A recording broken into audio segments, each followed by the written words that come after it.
Sira-sira kahit ginasusan na mahigit 400 milyong piso ang dalawang flood control project sa Oriental Mindoro ng inspeksyonin ni Governor Bons Dolor. Pumirma sa mga yan si dating DPWH Mimaropa Regional Director Gerald Pacanan na nakakulong ngayon dahil sa isa pang substandard umanong proyekto sa probinsya. Nakatutok si Darlene Kai. Ang una ko pong na-notice, bukod sa wasak, yung pagkakagawa ng disenyong ito. Pag tinitingnan ko nga po, nagugulat ako.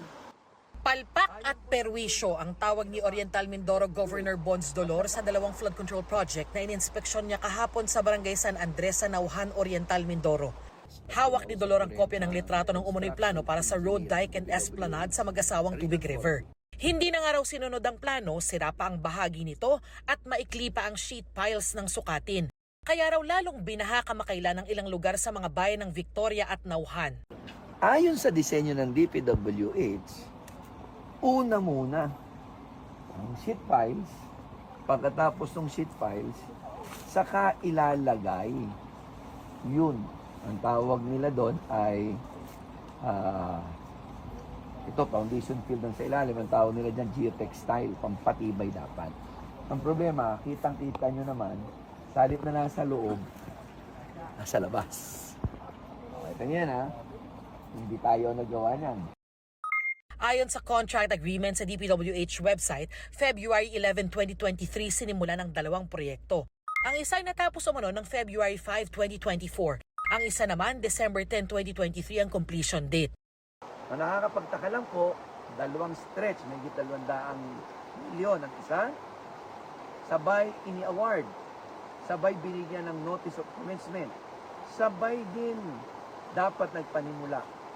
Pero dapat magkaibang kontratista dahil dalawang magkaibang proyekto, pero iisa po ang kontratista. Ngayon, makalipas lamang ang mahigit isang taon, ito na ang flood control na ginawa. Nakakalungkot dahil sa halip na nakakatulong sa ating mga kababayan, naging sanipa ng pagbaha. At pag hindi ito tinama, ang magaganap sa atin, ibayo pang baha. Pirmado ni dating DPWH Mimaropa Regional Director Gerald Pacanan ang parehong kontrata. Mahigit 210 million pesos ang pondo kada proyekto na lumobo pa sa mahigit 217 million pesos hanggang sa matapos ito base sa isumbong sa Pangulo website. Nakakulong ngayon sa New Quezon City Jail si Pacanan dahil sa pagkakasangkot niya sa isa pang umano'y substandard na flood control project sa Nauhan, Oriental Mindoro rin. At kasalukuyang nililitis para sa mga kasong graft at malversation of public funds through falsification. Ang kumpanyang New Big 4J ang kontratista ng parehong flood control project na ininspeksyon ni Dolor. Pinuntahan namin ang kanilang address na nakalista sa mga dokumento ng DPWH pero sarado ang opisina at wala kaming inabutang tao. Kinausap na raw ni Dolor ang mga taga DPWH Mimaropa at DPWH Oriental Mindoro District Engineering Office. Sinusubukan pa ng GMA Integrated News na kunin ang panig ng DPWH. Para sa GMA Integrated News, Darlene Kai, nakatutok 24 oras.